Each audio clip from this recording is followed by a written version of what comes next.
all of their papers to a couple of things. One is our Secretary of State has some paperwork if anybody wants to become a Texian national. You can fill out that paperwork and turn it into him, and we can take care of that. Okay. Secondly, as you can see, this is live stream, and Ron's got that live stream, and it'll be available because I'm sure you're all going to want to listen to Hannah again to make sure you got everything from her. You're probably going to have to listen to that 2 or 3 times to be able to get everything from her. So make note that you can get that immediately following this, right? Yes. It'll be available immediately following this. You just go to that live stream address. Yeah. Okay. I want to thank Ron. Okay, you got some of that? I don't have to speak. What's that? There it is. Thanks.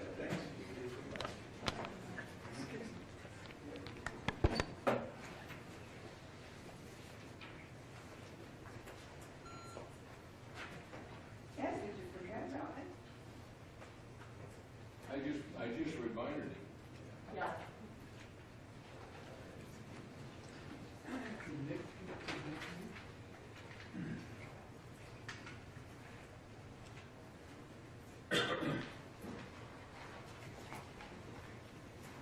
Dessie Andrews lives in Austin, Texas, where she is fortunate to live a stone's throw away from the state capitol and the Texas State Archives.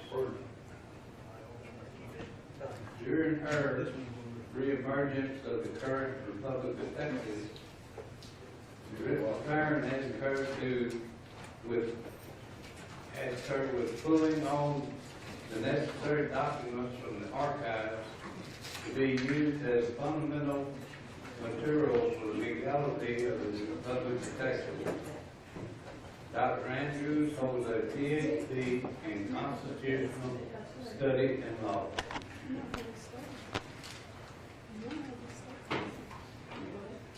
Stand up and jump around a little bit, okay? This is going to be audience participation now. Are you ready to go there?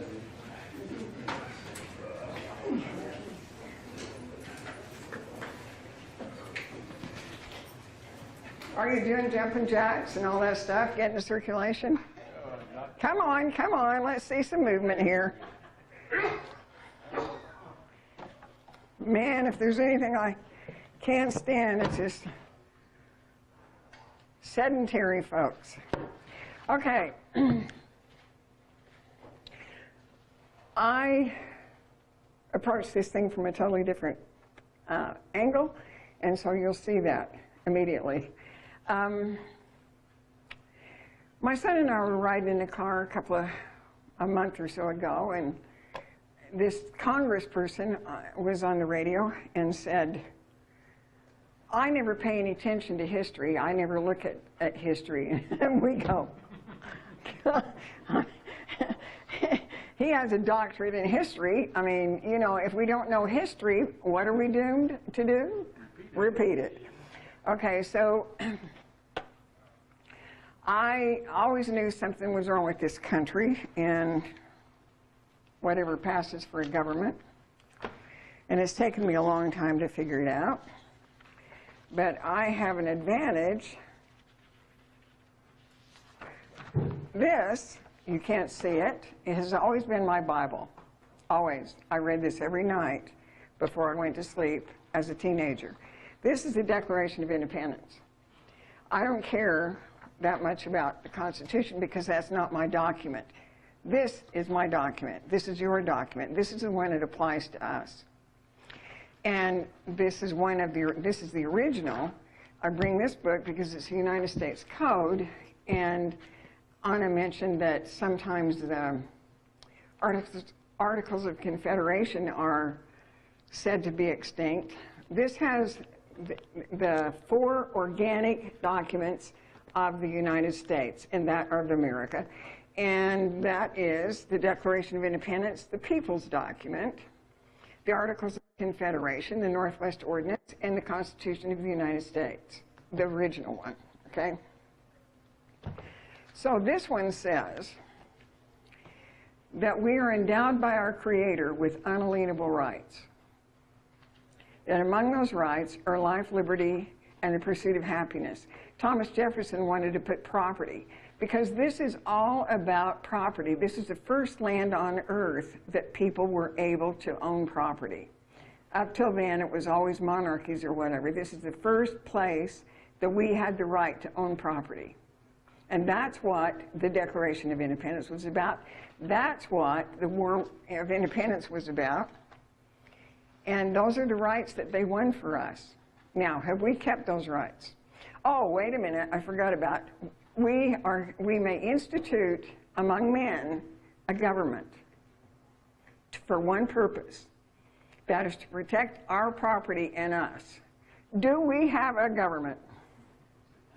Do we? Are those dudes out there protecting us and our property?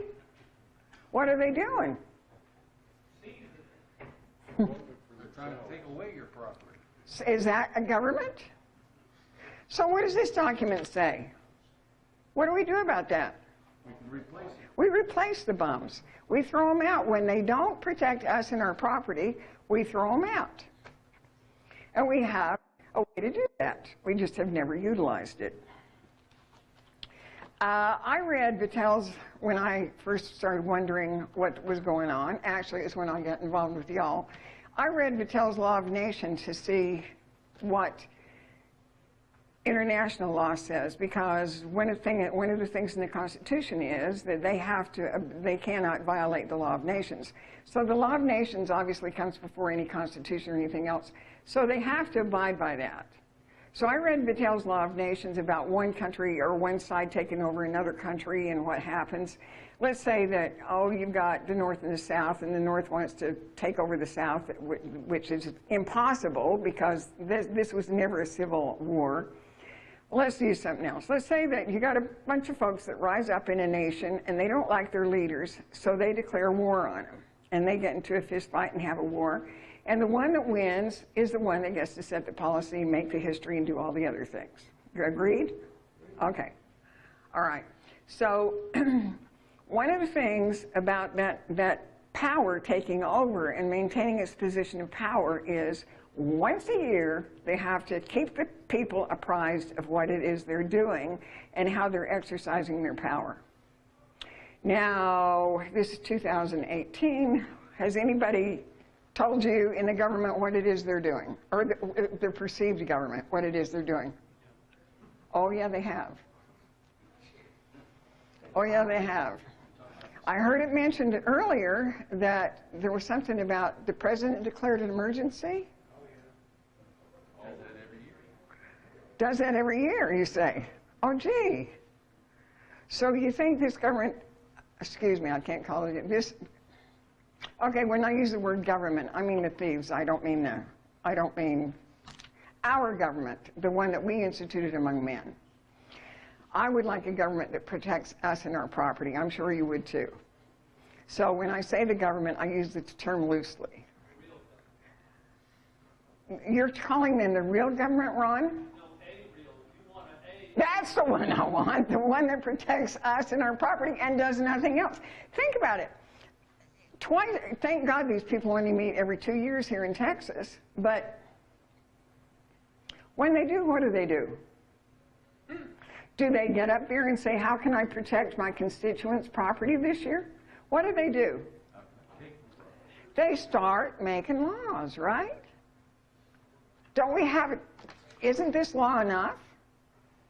Why do we need with more laws? Well, how does that help protect us and our property? Doesn't. Okay. So, what is this?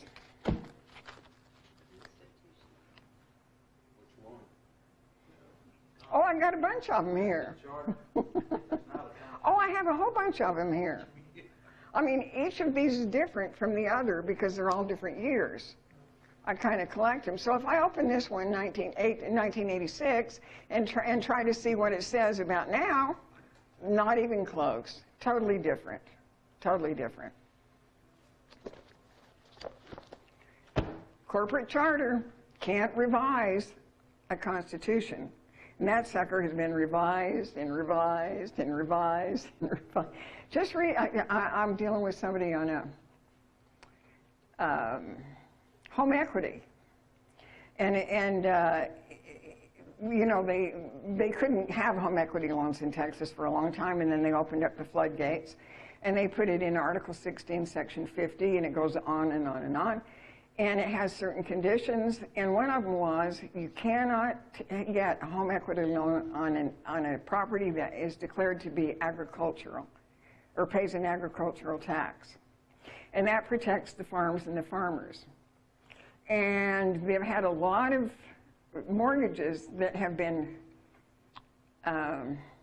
declared void. The person got to keep the money, and the farmer got to keep the property because they made a loan against a piece of property that had agriculture exemption tax, or agriculture taxes. And they put up arguments about, well, it was Section D of the tax code, or it didn't fit this, but they always lose because it says in the Constitution that you can't get a home equity note, a loan, on agricultural property. So guess what they did, what took effect on January 1st, 2018? You can now get a loan. They repealed it. They repealed that section. We got to get that land, man. We repealed it. So I have determined, and actually my son has taught me, that what we have here is nothing new under the sun. It came from somewhere. They didn't invent it.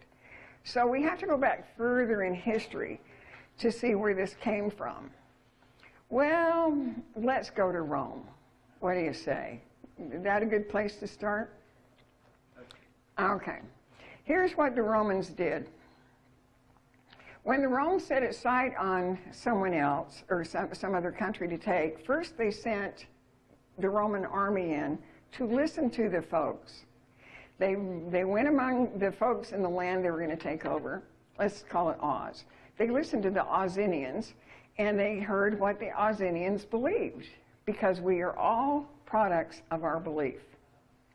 So they listened to what the Ozinians believed, and if it had anything that was going to be against what the Romans wanted to believe, they took the person that believed that or was espousing that, they killed them and all their family. They just removed them. That's how they got rid of any dissension. And then they came in and conquered him with the army. And the reason they do that is because the Romans learned early on that it is not cost effective to keep an army in place, to keep the conquered people in line. But they found out early on that when you tailor people's beliefs, you can keep them subject forever. And that's what they did. Do you think that's been done to us, maybe? What do you think? You think we've been programmed here? You think when the CIA started in 1941 to vet our textbooks and tell us what to believe in school, you think that had anything to do with it? Okay. So we are products of our beliefs, and we have had an awful lot of misinformation through the years, a lot. So I decided, since this is based on Rome, and since Vattel's Law of Nations tells me that they have to tell us what they're doing, and I decided perhaps this lay somewhere in war powers. So I went back and my son went back for me and started reading war powers. And what we find in war powers is 1863, when Lincoln issued his General Order 100. Now, I always like to go to the source to see what it is they're doing to us, because they also, at the same time, have to say what the remedy would be. So, let's go to Lincoln's General Order 100. Military jurisdiction, military necessity. A place, district, or country occupied by an enemy stands, in consequence of the occupation, under martial law of the invading or occupying army. Whether any proclamation declaring martial law or any public warning to the inhabitants has been issued or not, martial law is the immediate and direct effect of the consequence of occupation or conquest. I'm going to give you a little hint at the solution, because the next article says, martial law does not cease during the hostile occupation except by special proclamation ordered by the commander-in-chief or by the special mention in the Treaty of Peace concluding the war. Now, we all know there was no war, and we all know there was no Treaty of Peace. I got to tell you, probably you're going to hear it here for the first time, there was never even any surrender. Lee and Grant were so tired of the carnage that they met as old classmates from West Point, sat down and talked about it and said, this is the end of the slaughter. We shall fight no more forever. Oh, that's Chief Joseph. Ever. And they ended it right there. They shook hands, and Lee rode away on his horse named, how can I forget? I can't remember. He rode away on his horse with his sword and his pistol by his side. That is not a surrender. You take the enemy's arms when you surrender. They shook hands and came to a gentleman's agreement to stop the carnage. So, we've never had a war and we've never had a treaty of peace, but did they act like, did the North make it appear that they did, or they were in charge, or they had a conquest or whatever? So Lincoln said, yes, they did. Martial law affects chiefly the police and collection of public revenue and taxes. Golly, I wonder why we're being taxed. Whether imposed by the expelled government or by the invader, and refers mainly to the support and efficiency of the Army, its safety, and the safety of its operations. We have to pay for the Army to keep us intact, in tow, don't you see? Offenses to the contrary shall be severely punished, and especially so, well, that has nothing to do with it, okay? A victorious army appropriates all public money, seizes all public movable property until further direction by its government, and sequesters for its own benefit or of that of its government all the revenues of real property belonging to the hostile government or nation. The title of such real property remains in abeyance. I talked a lot about abeyance during military occupation and until the conquest is made complete. Private property, unless forfeited by crimes or by offenses of the owner, can be seized only by way of military necessity for the support or other benefit of the Army of the United States. Then, that was Lincoln's general order.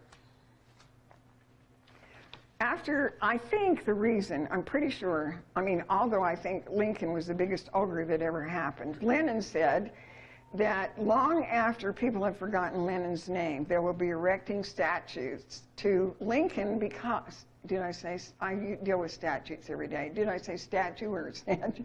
Statues to Lincoln because he single-handedly got a free people to voluntarily enslave themselves.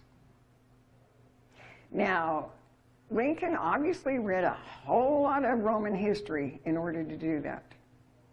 But that's what happened with Lincoln.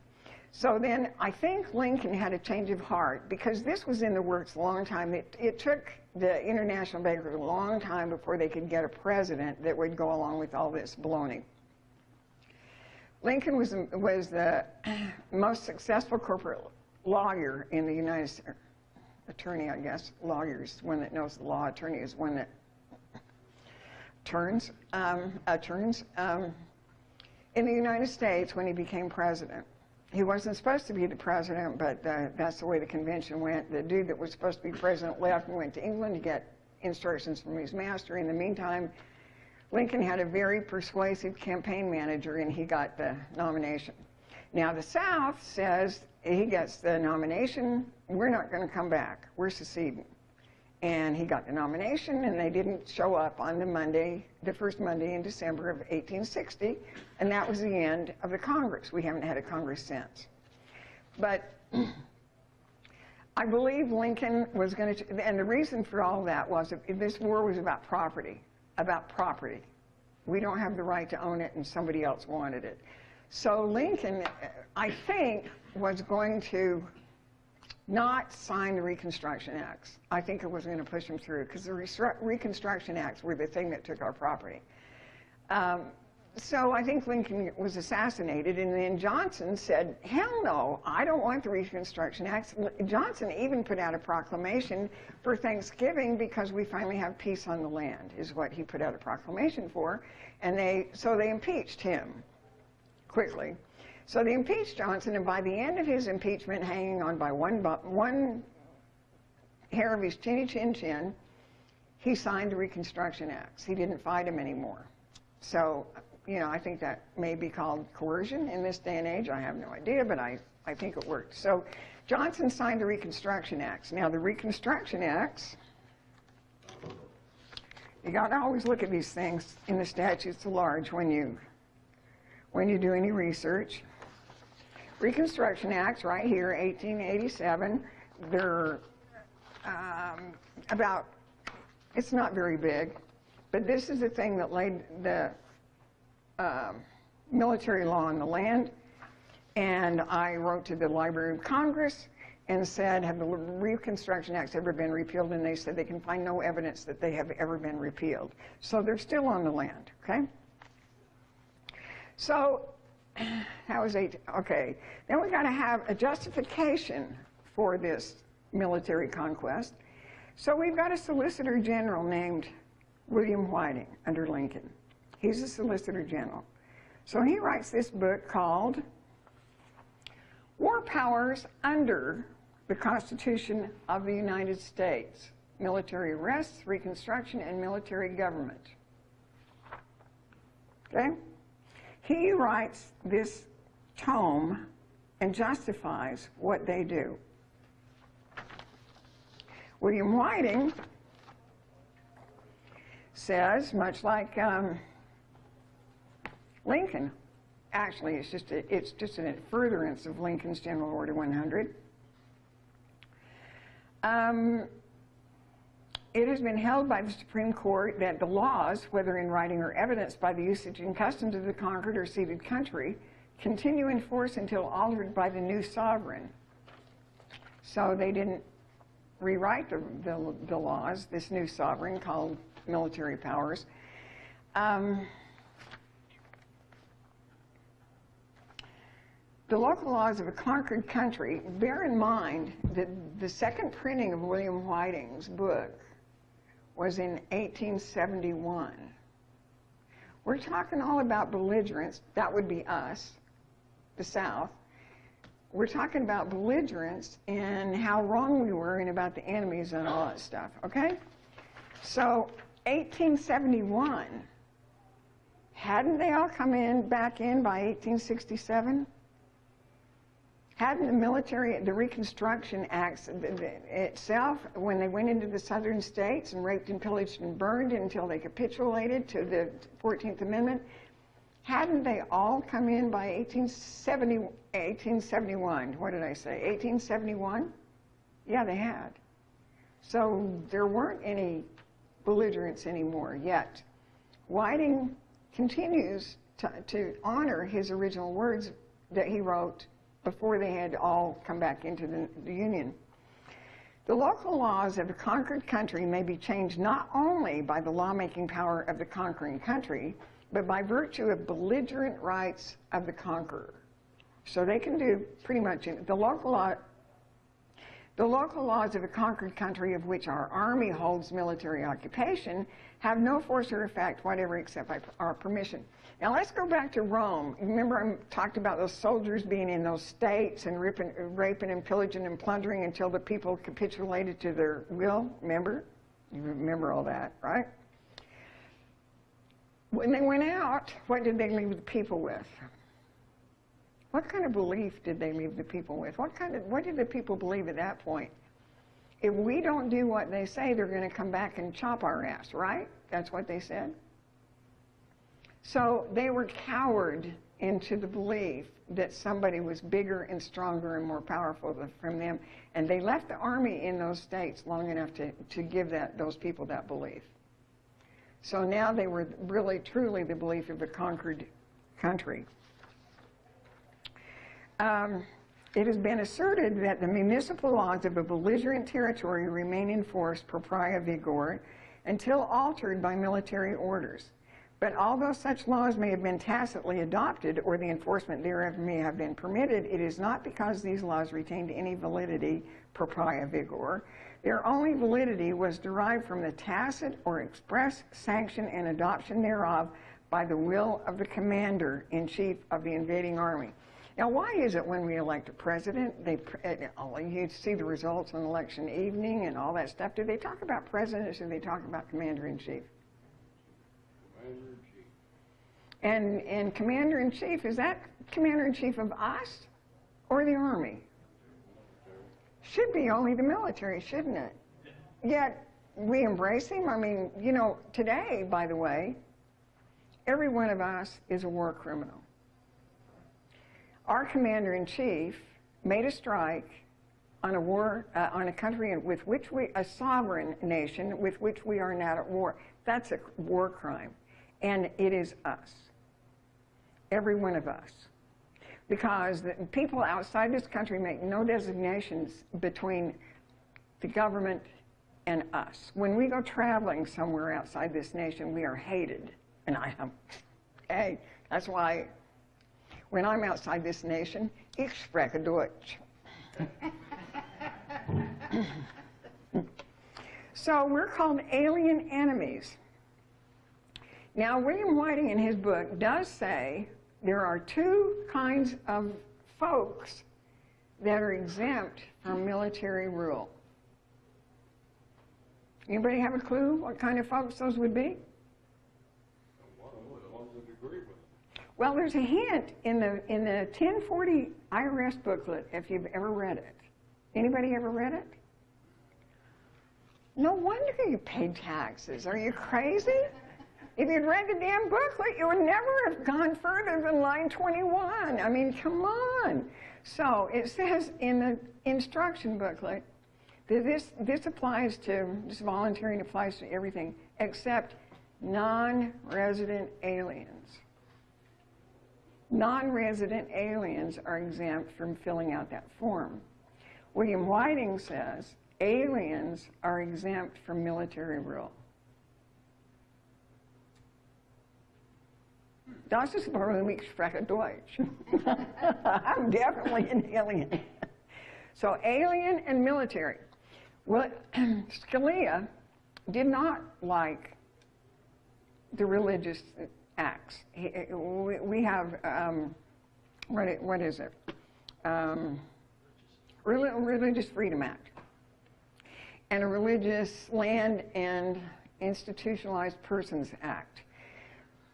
Scalia said that any man or woman who holds those in their hands or brings them before them is a law unto themselves because they are free. They are exempt from anything else.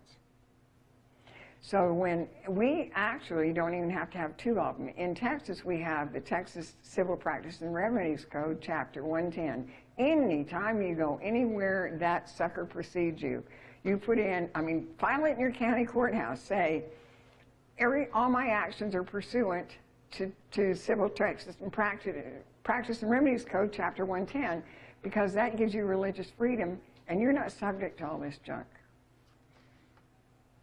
They can't attack somebody's religion, and they can't even ask you what it is, because it's your belief, isn't it? So aliens and religions are free from this. Whiting says they're exempted. An alien owes no allegiance or obedience to our government or to our Constitution, laws, or proclamations.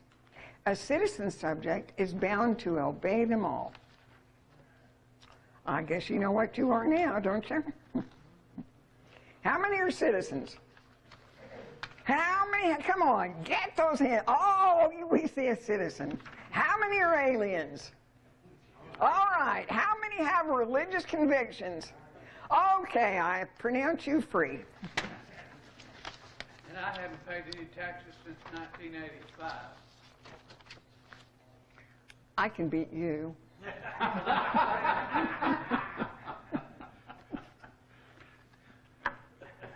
You need an attitude. You need to be as old as I am. See, I mean, you know, I might be close. I'm older than you. I'm 78. Who's got me beat? How much? 78. Yeah, you're 7 years ahead. See? I'm older than everybody in the room. That And may you not thought be I was a true. spring chicken, which I am. So, hence, it would be worse than useless to, he's saying that new appointments, blah, blah, blah, blah. He's talking about the courts and the power of the judges. If they would allow a jury, it would probably be hostile to the union, and the powers of judges under present laws would be totally inadequate to meet the demands of these turbulent times. Hence, it would be worse than useless to erect judicial courts before peace is completely restored. What's the remedy? What? Peace. So they can get away with anything until what? Peace is completely restored. Therefore, it can hardly be deemed advisable to interfere with the stern, effective, but necessary government of hostile people by military power until Congress shall, by legislative act, recognize a state of peace. Now, does that say that Congress must enact peace? What does it say? What did I say? Whatever they shall. I said recognize. Recognize a state of peace. My son on December 17th, 14th last year put up there's a website called, I don't know, it's the White House website at .gov. And it says if you put up a petition for people to sign and they get 1,000 signatures, they're going to take it under consideration, the White House. My son put up a petition for peace, real short, little one-paragraph thing. That sucker went down in 2 hours. That's how long it took him to read the website and monitor it. That went down for 2 hours. After 2 hours. And they said it'd be a couple of weeks before it was back up. It was 2 months before it came back up, and they kept assuring people that everything that was on there when it went down would be there. Gosh darn, when it came back up, guess wasn't there? What wasn't there? Now, if they're going to crash a website because of the word peace, does that tell you that they might be just a little bit afraid of the word peace? Now, so Whiting told us what they're going to do, which is take everything. What's our solution? Don't give it. Peace. Now, I have a petition of peace that I gave to Ed, and he says it's too complicated, you don't understand it, it's not right for you. Am I quoting you correctly? I don't think so. That's what Carrie told me. That's what Carrie told me. That's what Carrie told me. Carrie, Thinks out of the box. he thinks outside the box, but he listens really carefully. If we're in Rome, and we're Roman citizens, and we're under military law or Roman law, what would we do if we were Roman? And we were unhappy, like we're unhappy with this situation. My son was in Rome a couple of weeks ago, and he found this new place he hadn't gone to, and it was a bridge called, excuse me in Italians while I slaughter your language, Diocidoni, the Bridge of 10 Women. In 1944, because Italy, the Italians weren't as subservient as the other nations when the Nazis came in, and we had Mussolini and all that. Nazi fascism is what they say on this bridge. There were a lot of partisans in Italy, and it was a real problem for them because they'd snipe from the hills and they'd burn up the planes during the night, and they were just a big problem for the Germans. So the Germans told the citizens that they had to turn the partisans in, and they didn't. So they held a lottery, and they put women's names in it, and they pulled 10, they thought this would be funny, to pull 10 names out of that hat that were girls and women. And they hung those girls and women from that bridge, the 10 of them, Italian women. So if that had been you, what would you have done? We'd have sat on our ass and said, who's going to fix this? That's what we would have done.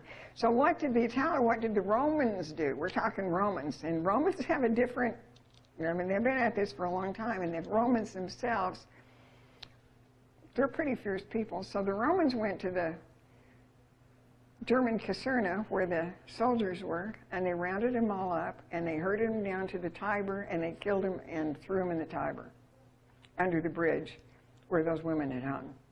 They didn't find that funny at all. And they said that's how much, because the Romans did that to the women so that it would make the people afraid, and they'd turn the partisans in. And they did just the opposite.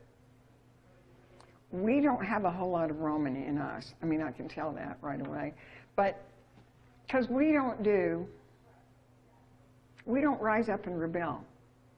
I mean, people get really upset about the Second Amendment, but you're not using firearms for the Second Amendment. The Second Amendment says it's for us to stand up against a militaristic government, or a government out of control, and we don't exercise the Second Amendment. So I don't know why everybody gets their shorts in a wad when they threaten our guns. I mean, really, do you? So. Well, they control us. And how do they control us now? That's a good, I'm glad you brought that up. What? False flag. What does that do? We are so busy being afraid. We are so busy being distracted. We have our own, I mean, they've erected their own coliseums for us. We have the NFL. We have the football games. I mean, you know, we might as well go down to the Flavian Amphitheater, which is what the Coliseum is really called, and they can pitch bread at us. Because it's the same thing, it's distraction. It keeps us from realizing that we are the power. This is our country, and we want our republic back, and we want the military gone. And oh, by the way, they told us how to do it. We declare peace. We have had so many wars, the wars on poverty, the drug war decimated. That's the one that really sticks in my craw, because the war on drugs, after that was declared, it was a pogrom. Everybody know what a pogrom is? It's a deliberate assault by civilians, by military people, where they destroy them. They did it to the Jews. The Russians, Cossacks, were always doing that to the Jews. They had pogroms, and they'd go in and burn the villages and kill the people. Well, it was a deliberate assault on the black race. The blacks weren't like they are now.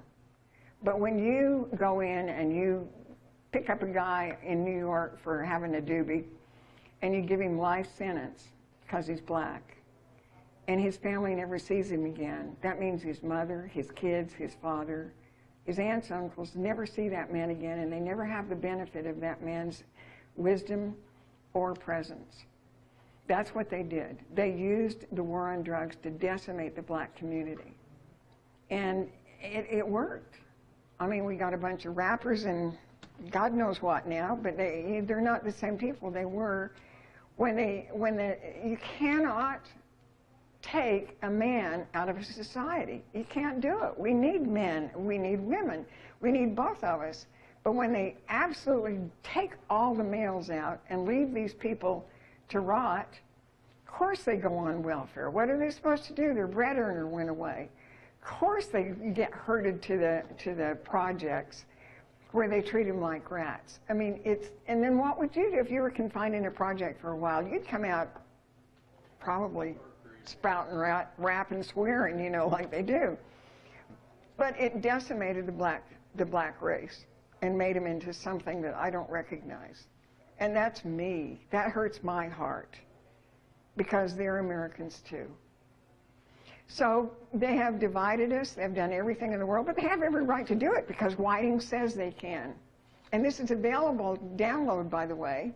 I have it on my iPad. You can download William Whiting's book and read it if you so want to.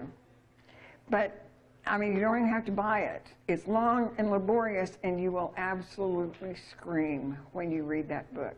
because you will say, how can you? How can you? So what Whiting says is, you know, the Romans controlled the citizens, let's just call them what they were, citizens, with thought. Whiting says, we just to be on the safe side, because we can't have the armies in the streets because that makes them rebel even sooner, we're going to use the courts. Those courts are all military courts, every last one of them. And we go in and they tax us. Now, does this document say you can be taxed? This one you can't see, but I promise, you have to trust me when I tell you it's the Declaration of Independence. Can you tax under this document? No. What kind of property do we have? Unalienable, guys, unalienable. Unalienable property. Stolen property. Who stole what? It's all stolen. I've never stolen a thing in my life, Ed Branham. What? The government stole it. The government did not steal it. You believe the government stole it. You believe I don't believe that. I know where they hid it when they allegedly took it. Oh, and when did they take it?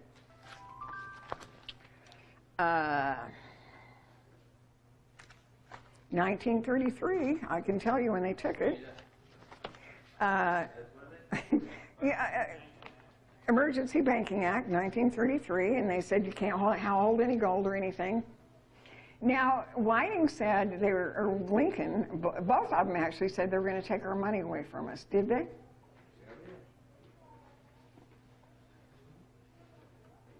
How did they take it away?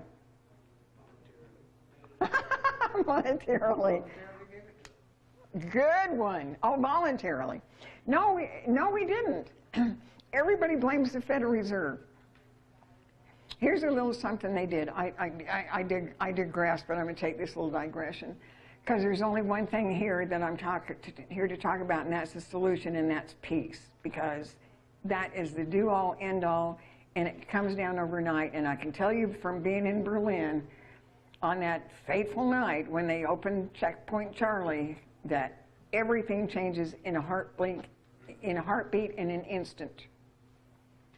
When we have peace, and we're serious about it, and we tell these jerks, no more, everything changes.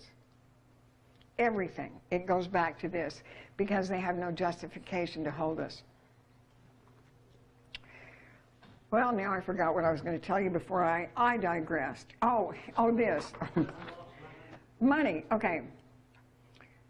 Federal Reserve Act wasn't all that bad. Federal Reserve Act said, well, they're going to have a central clearinghouse and all the money is going to run through there and there's going to be a profit, but 6% of the profit would go to the Federal Reserve banks, 94% of the profit would go to the U.S. Treasurer, the Treasury of the United States of America, by the way, until 1921. Would go to the U.S. Treasurer in order to buy gold to stabilize the dollar. That's not so bad, is it? Doesn't it? It's not so bad, except for the central bank thing. But, okay, if this is, well, I'm not going to justify that thing either. So then the other part is the Federal Reserve Act had a finite life of 20 years. It was enacted on December 23rd, 1913. It died on December 23rd, 1933. Every time people say, well, we need to get the Federal Reserve, I think, oh, adults, you know, how many times have I told you about the Glass-Steagall Act? Nobody cares. In the spring of 1933, anticipating, of course, the demise of the Federal Reserve Act, they passed the Glass-Steagall Act, which you will hear rumors that Clinton repealed the Glass-Steagall Act. Clinton repealed the one little teeny, see these sections, see these paragraphs? They're called sections. Clinton repealed one of these sections out of the Glass-Steagall Act about the regulation. The Glass-Steagall Act had an infinite life. It was in place until Congress repealed it. Has Congress repealed it? Nope. So the profit thing, in the Glass-Steagall Act, it says that 6% of the profits will go to the member banks. Oh, it starts a new corporation, by the way, which throughout the Glass-Steagall Act is called the corporation. So when the Federal Reserve Act said the Federal Reserve, the new one says the corporation. It's the same act, except it substitutes. Then the corporation for the Federal Reserve. So Federal Insurance Deposit Corporation was born. That's the corporation it talks about. And 6% went to the member banks. This is what Congress signed in 1933. 96% of the profits from the operation go to, anybody got a guess?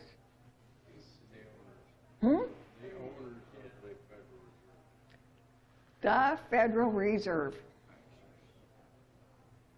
The Federal Reserve.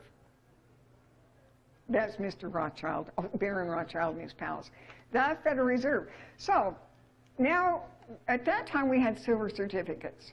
So they're doing the central money, and they're churning it through the washing machine, and everything that goes through, whatever profit there is from it, we know how that's split up. How many years do you think it would take, taking all those profits and keeping the profits, before the Federal Reserve owned the currency that it was laundering? Well, we have a hint because that's when the silver certificate went away and the actual owners of the note appeared on the dollar. I forget. That's one of the things I don't keep in my head about when the silver certificate, when this happened. But that's when the Federal Reserve owned all the money. And they told us that in Lincoln's General Order, didn't they? We're going to take your money. So we don't have any money. What happens if you sign up for peace and they hear you? You get your money back. It has to be weights and measures again. It has to be lawful. States have to pay their debts in gold and silver. In an instant. That's what happens when we sue for peace. All across America, I'm not favoring you guys in the Republic of Texas, because once that happens, it's going to be chaos, and then you can build your republic in the ashes, you know. I mean, you know, people are scrambling. They don't know what to do because they don't have anybody telling them what to do. One of the things that's been lost in this country is the word independence. By design, though. Lost it by design. You think that's part of the propaganda? Sure. You're kidding me. No. That's it. I wouldn't get you. I'm shocked. We're like trained mice. We do exactly what we're trained to do. We believe all this stuff. You see, it's not them that's doing it to us. It's our belief. I am... They told us our belief. They told us our belief. Not me, baby. Well, you're special. I read that puppy every night of my teenage life. Yeah. I know what it says. And besides that, you know, I was born in Utah. I come from pioneering people. They were fiercely independent. And I learned at an early age what independence was. And I was raised in a state that, well, that's actually why I'm here. I want you to help me. I was raised in a state of utopia compared to what this world is now. As I said, I'm 78 years old. I spent my teenage years in the golden 50s, and it truly was a magical time. And more than that, even, I lived in a state that was filled with love. There was such a sense of security and love in where I was raised that it was tangible. It was a beautiful place. Nobody had any fear. The policemen wore blue. You know, my sister would get dragged, not me, but my older sister would get dragged. She was kind of an imp. And so she would throw rocks, there was an old cleaners up on Main Street that was glass, and she would throw rocks at the glass and break it, and the cops would come by and put all the kids that were doing that in the car and drop them off at their homes one by one. Mrs. Webster, Sandy's at it again. She was, okay, I'll take care of it. So they left it up to the parents to take care of. That was the way I was raised. We had no fear. We had nothing to fear. We were poor, but there's no shame or fear in being poor. We were honest, we were honorable, and we were raised in a land of goodness. That's what I want the children of this country to feel. I want us to bring that, and not just Texas, this country. I want these people to feel the warm and fuzzies. It won't go that way, or it won't be that way ever again. That's what you believe. That's not what I believe. I believe it will. Give it a shot. Well, I'm going to hope for the best, but expect the worst. See, we're always afraid. We're always afraid. What? Pendulum always swings. Attaboy! Do you believe it will happen? Okay, all right. Well, we have more toys and tools than we had when I was a kid and we used to go out and ride my bicycle. Yeah, that age is gone. Look at the people raising the kids. Look at the kids that are raising the kids that they don't know how to raise kids. How did they do that? How did they break the family down? How did this military government break the family down? Oh, I took the wife to work. Not only that, women's lived, you women don't need to be in the household, you need to get out and plow. I mean, come on. They did it in so many ways and so changed the face of it. If you're not a feminist, you're not worth pulling your pants on every day. I mean, they did it in so many ways. It's so subtle, the propaganda, and we are so susceptible to believing that propaganda if we're not absolutely strong. And the other thing is, we're looking for a leader. We're not looking in the mirror to see where the answer is. We're looking for a leader. What the hell do I care what Trump does? Well, I really care that he bombed Syria, but what do I care what he does? He's not my leader. He has nothing to do with what I do. I mean, I know in my Constitution, they're confined to a 10-mile square area and they can't come out. And that's my belief and my reality. So we were all afraid of the IRS. Are any of us afraid of the IRS anymore? What? Have you not appealed to tax court? What? Revocation of elections. You didn't go to tax court and get your do not... I just sent them to the two different places that Anna talked about, registered letter, and they sent me something back saying you're off, you don't have to do it. Well, if you went to all that trouble, surely to God you'd sign my peace petition. Wouldn't you just do a signature to set yourself free? Yeah, I go for the, Would you help me? yeah. Okay, I'm asking for help because I know there are 52 signatures on this thing, and it changed our world, and it gave us the right to own property. 52 signatures. I don't care if it's 52, 550, I don't care. But we have to have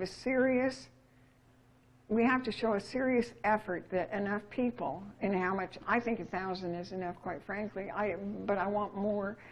Enough people care about peace that they would sign a document so we can go. Now, I sent my son to Rome a couple of weeks ago, not realizing it was Easter, because when he lived in Rome, and one of his teachers at the Vatican was a Monsignor that my son called Padre Jorge. And 2 years ago when he was in Rome, he ran across Padre Jorge because he was able to search him out. And it's when he found him, he says, Padre Jorge! And the Pope's Swiss guards protected the Pope from being attacked by this crazy man. So Padre Jorge and Cray had a talk about it.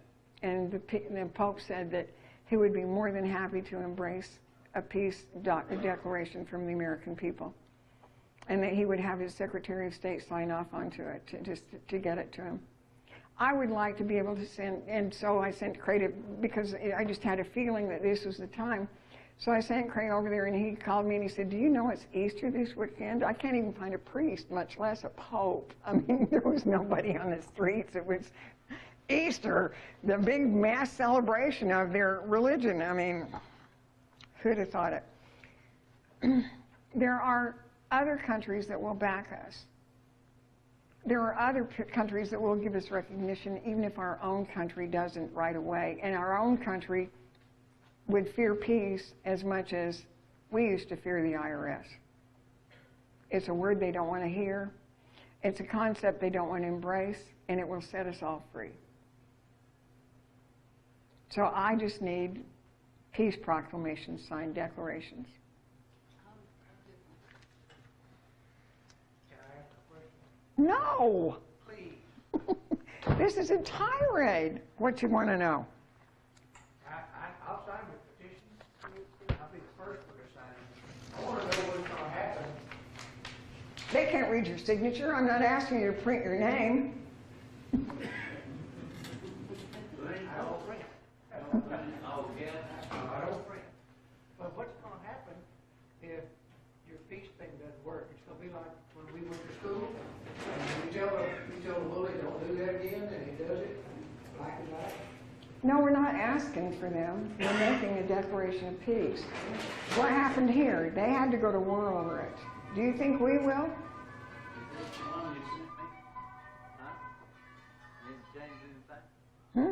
Yes, the one I sent you that you said was not what the Republic needed.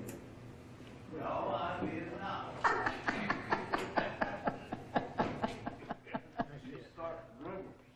Keep it going. If you read my, Oh my God, what a beautiful signature. I thought you said you couldn't read it. He's been practicing 71 years. He ought to be able That's amazing. You can't read mine. to. John Hancock. You're the John Hancock of it, baby. No question about it. Ed, the time is right for peace.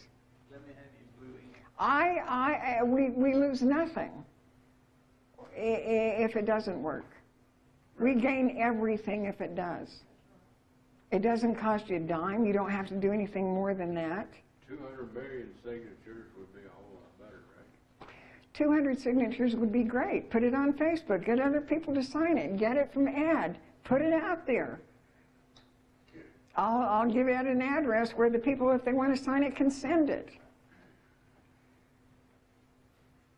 200,000 would be, No, I'm talking about 200 million. 200,000 would be over the top. And What can they say when we present a declaration of peace and we have other nations that know it's there? Oh, gee, we don't want peace. That sounds pretty stupid, doesn't it? These warmongers. And you better do it fast, because I just bought a book the other day by Daniel Ellison called The Doomsday Machine, and they have enough nukes. All it takes is one person to hit a nuke button, and the planet is gone, because it's all automated. If the United States hits one, and they try not to look like the first striker, by the way, then Moscow's is automatically programmed to come this way, and so are all the other. They're all programmed to go off. And it only takes 2 or 3 before you have nuclear war, and we can never grow a crop again, so we're all going to die. And it's not just the presidents of the countries that have the ability to hit that button. It's delegated. We don't know who the hell can push the button, but a lot of people can, and it's Dr. Strangelove all over again. We got the madman at the airbase pushing the button. Probably go simultaneously. We'll never know who was the Exactly. But it's over for us. We can't have nuclear weapons. And we have 7,000 in this country. China, when they built their nuclear weapons, they say, how many does it take to end the world? Maybe about 10. Okay, we're only going to build 290 nuclear weapons, because that's overkill, right? Like, if it only takes 10, 290 ought to be just sufficient. Why build 7,000? It costs money to maintain them. Well, how the banker's going to make money if he ain't spending it? I really don't care. Well, I'm tired of the bankers making money off of you and me. Oh, one more thing. Dudley Butler was correct when he said all wars are bankers' wars, and he's right. And Eisenhower said it when he went out of office. Don't ever go to war. Okay, I'm going to give you, since you're so accommodating, I'm going to give you a big hint here about taxes. All taxes on the people are commercial in nature because it's the only way they can get away with it. Even if they're trying to take it by military, I mean, they can't come up and say, you're going to support the Army, I'm going to tax you now. When we get picked up, thrown in jail, fined, any of those things, it's all commercial. I went to see somebody in Bastrop because I've got a friend, I'm taking him off the tax rolls in about 2 weeks. And well, I went to see an attorney that actually sits in the county courthouse, and he's the one in charge of it. And I said to him, what's your authority to tax? And he said, well, it's constitutional. And I said, well, I've got a constitution right here. So I always carry a constitution of some kind. So I handed him this bylaw, corporate bylaw, and he says right here, all real property and tangible personal property in the state, unless exempt as required or permitted by the Constitution, whether owned by natural persons or corporations other than municipal, shall be taxed in proportion to its value. Okay, let's go back to the first line. Here's the hint. All real property and tangible personal property, both of those are commercial terms. When you look up what property is in the statutes, it says property. Property is private. That belongs to you. Then you look up real property. That's a fictitious thing, and it's a commercial term, and they're taxing commercial property. And then we come to the real kicker, and real tangible personal property also is a commercial term. So you're a business, and they're taxing you in this state. Anybody know where in this state is? Does it say in Texas? No, that in the state is a deception. You don't know what it means. Oh, I do know what it means. I mean, That means in the state of Washington, D.C. Nope. Yeah, it's federal. It means it's federal. It's a federal term. So if it doesn't say in the state or in Texas, you're being taxed federally. Could that possibly be military in nature? What? You're dying to say something. In the first definitions of tax, property tax, in the Texas Constitution, when they did it, I don't remember what year it was, I read it.